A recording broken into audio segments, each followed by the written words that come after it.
In our previous lessons, we worked on methods for solving quadratic equations. In the very beginning, we worked with solving them by graphing using our knowledge of systems of equations, setting one side of the equation in y1 equal to the other side of the equation in y2 and finding their intersections. If we had a quadratic equation that had only a single quantity squared, we undid it. If we had a quadratic equation that was written in standard form and equal to 0, we looked at applying our factoring technique to help us solve that one. And then we talked about how we had the quadratic formula implemented into our solving techniques. Again, we were using the coefficients of our equation in standard form, substituting them in and evaluating them according to our order of operations. We were working with simplified radicals for our answers, not decimal equivalents, so please keep that in mind as you're going forward.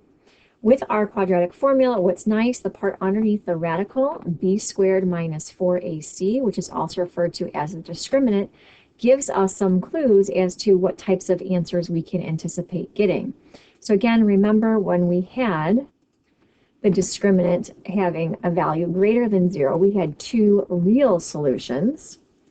When the discriminant equaled 0, we had two real solutions that was a repeated value. So again, graphically, this is where the vertex was touching the x-axis, again, being used once on the decreasing and increasing interval, so it's a repeated value for your answer, but still two real solutions.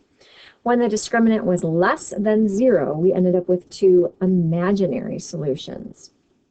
So that's nice when we are solving, looking at that discriminant to anticipate what types of answers we should be getting as we're working on the solving process. So let's try a couple of examples to determine what's the best method for solving the quadratic and then going from there.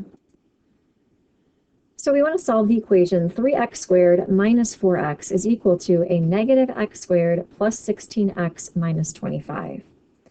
Well, in this equation, we can clearly see that we have some like terms that need to be combined across the equal sign. So our goal should be to write this quadratic equation in standard form, so it's equal to 0. Based on that evidence, we can decide what would be the best method to help us solve from here. So I like having quadratic equations with leading coefficients that are positive, so I'm going to move all the terms on the left-hand side to the right-hand side. That means I'll be adding an x squared, I'll be subtracting 16x, and I will be adding a 25. Now at this point, we can take a look at the quadratic and see if it's a good candidate for factoring. We definitely do not want to undo this equation because we have more than just a quantity squared. Or do we want to do our quadratic formula? I know a lot of you like having the quadratic formula because it's very rote. You can find the coefficients for a, b, and c, substitute in, and solve according to your order of operations. If you chose to do it that way, a is a value of 4, b is a value of negative 20, and c is a value of 25. So we take those values and substitute them into our quadratic formula, it would look like this. And so all we have to do is simplify according to our order of operations. So the opposite of a negative 20 would be a positive 20. Then if we go inside the radical, negative 20 squared, well, a negative times a negative is going to be a positive, and that will be 400. Think of it as a negative 4 times a positive 4, that's a negative 16, times a positive 25, that would be a negative 400. And 2 times 4 would be 8 in the denominator.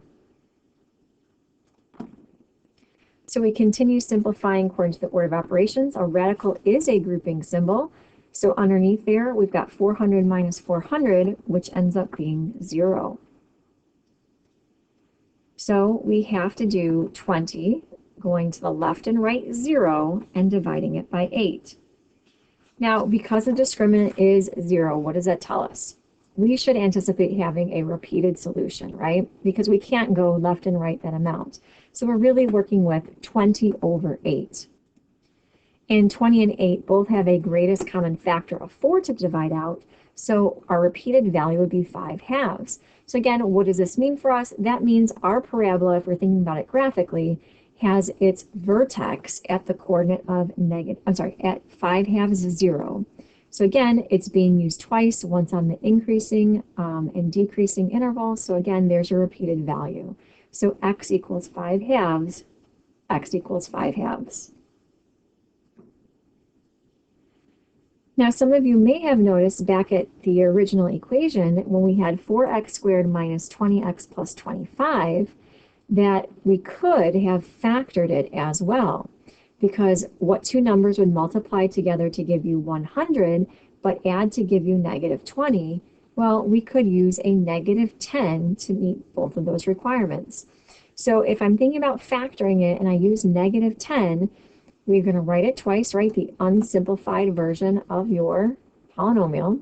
And we look at it doing it in pairs. So my first pair, 4x squared minus 10x, their greatest common factor is a 2x to divide out. And that negative 10x plus 25, they have a common factor of negative 5 to divide out. So what was left with? Well, each part was being multiplied by 2x minus 5. That's one of our factors. The other factor was 2x minus 5. You could say you have 2x minus 5 squared even if you wanted. So how could we undo this in factored form? We take each factor, set them equal to 0, and solve. And again, notice how you would have to add 5, divide by 2, and there's a repeated value of 5 halves again. So this equation was a good candidate for solving by the quadratic formula as well as by factoring.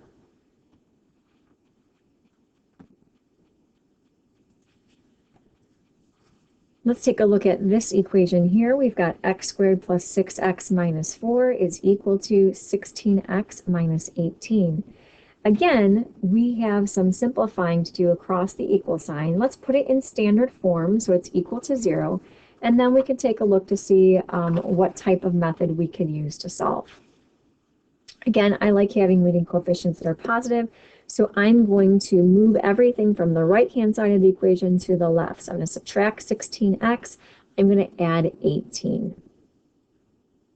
So now I'm working with the polynomial x squared minus 10x plus 14 equals 0. This would not be a candidate for undoing because it's not just a quantity squared. So could we use our quadratic formula to solve this? Yes, we could see our a value, b, and c very clearly. A would be 1, b is negative 10, and c is 14. We could substitute those values into the formula and evaluate according to the order of operations. So what would that look like? Well, if we substitute the values into our formula, remember the formula is the opposite of b. Left and right, the square root of b squared minus 4 times a times c, all of that divided by 2 times a. Well, the opposite of negative 10, that would be a positive 10. Going underneath the radical, negative 10 times negative 10 is 100. Negative 4 times 1, that's negative 4. Times 14, that would be a negative 56. All that is being divided by 2. We do have more simplifying to do underneath the radical. 100 minus 56, that gives us 44. Now, is the radical fully simplified? You always want to pause and ask yourself, is that number underneath the radical a perfect square, or does it have any perfect square factors? 44 is not a perfect square. However, it does have a perfect square factor of 4. 4 times 11 is 44, so I can rewrite it as the square root of 4 times the square root of 11. Since 4 is the perfect square factor, the square root of 4 has a value of 2. So again, we're simplifying the square root of 44 into 2 times the square root of 11. Now that the radical is simplified, again, we want to think about our results and can we simplify them even more. Remember, subtraction means you're going to the left, your distance of 2 square roots of 11, and the addition means you're going to the right. So we also want to look to see, considering that, are there any other common factors to divide out from your ratio? So again, if it helps you to write them individually, you can do that. For example, going to the left, if you need to think about it as 10 minus 2 square roots of 11 divided by 2, You can talk about dividing each term by 2 as well. So we could write it as 2 separate versus 1 whole. If this helps you to look at simplifying, go ahead and do that. 10 and 2 have a greatest common factor of 2 to divide out, so we'd be left with a 5 here. A negative 2 and a positive 2 have the greatest common factor of 2, so we'd be left with a negative 1 times the square root of 11, or a negative square root of 11.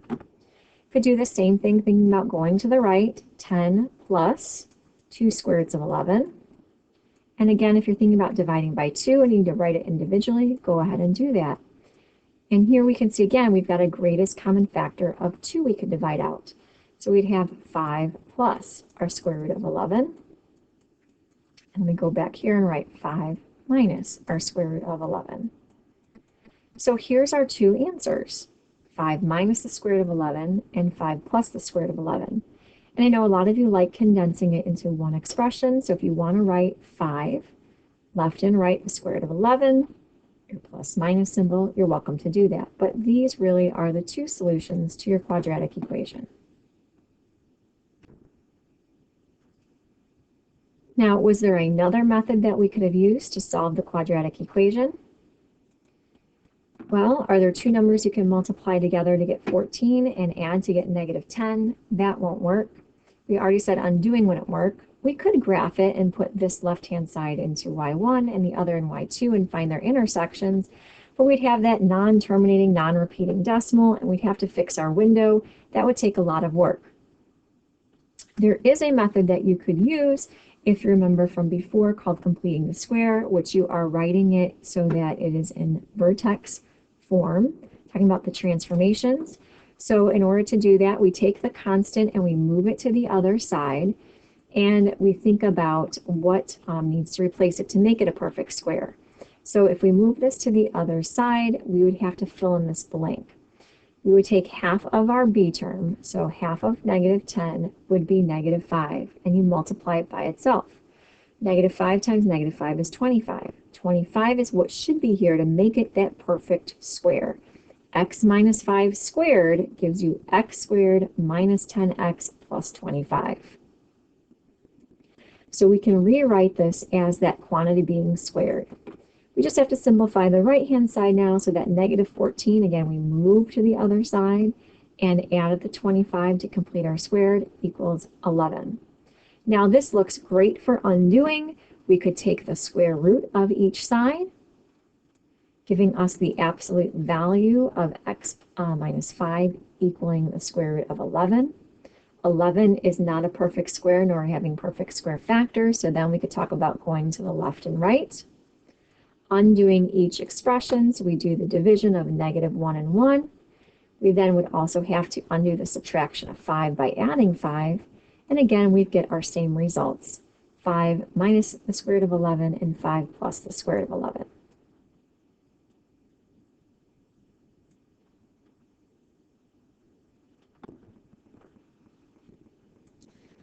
Let's try one more equation. We've got 9x squared plus 6x plus 1 equals negative 4.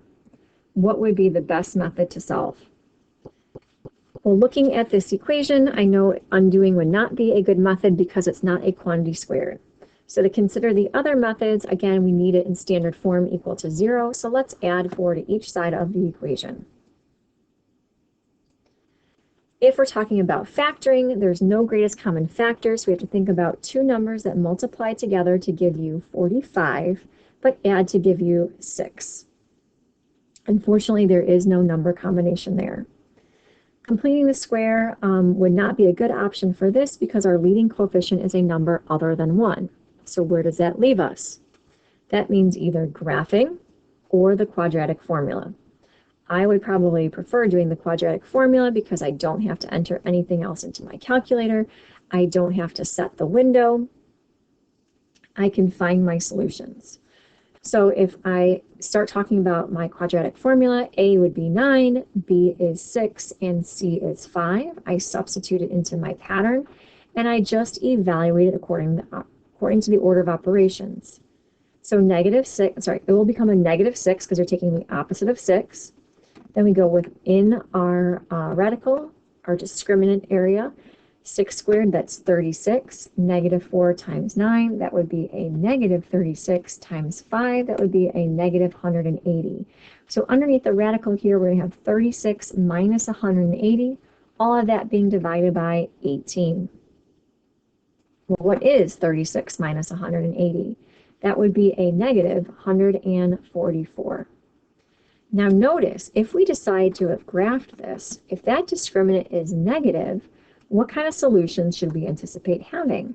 They would be imaginary solutions. So graphing wouldn't have helped us either because our parabola would not have crossed the x-axis, right? Having an output of 0. It's not on the real plane. So another benefit for your quadratic formula. So again, we're thinking about the square root of a negative 144. We're going to rewrite it so it's the square root of a positive 144 times the square root of negative 1. Why? Because that will help us simplify that radical. The square root of 144 is a perfect square. It is a value of 12. And the square root of negative 1, we recall, has a value of I, getting you to those imaginary numbers. So here we are, negative 6, left and right, 12i divided by 18. So we just have to see, is there any other simplifying that can occur? If you're thinking about going to the left, remember that's your subtraction, so negative 6 minus 12i, and we're dividing it by 18, each piece. So again, if you need to write it separately, go ahead and do that to think about those common factors. Same thing for going to the right. Negative 6 plus 12i divided by 18, each piece. So are there greatest common factors we could divide out? Well, negative 6, positive 18, they both have a factor of 6 we can divide out. So that would be a negative 1/3 here. Negative 12 and our negative 18, again, they have a greatest common factor of 6. So we would have a negative 2/3. Okay, so right now they've got that common denominator of 3 going on. So we could write it as negative 1 minus 2i. Check what's going on that right-hand side. Do you have those same common factors to divide out? Yep, there's a 6 here. There's also a 6 here. So we'd have a negative 1 plus 2i over 3. Those would be our two solutions for x. Now I know a lot of you like, instead of writing it out, it's 2. You condense it to the one expression showing what the two answers are. Negative 1 going to the left, that minus 2i over 3, and negative 1 plus, right, going to the right, 2i over 3. So that was a brief practice with solving your quadratic equations. Again, we reviewed solving by your quadratic formula, solving it by factoring, one completing the square example. And again, you also can solve by graphing. The only downfall is typically you're going to have to use technology to help you, and it will not tell you what the imaginary solutions are. You're going to see a graph not touching that x-axis, and you would have to go through and then use your quadratic formula to find them. So those are your 5 methods. We've done your practice with these 3, and you're going to have a couple more practice problems to do on your own next.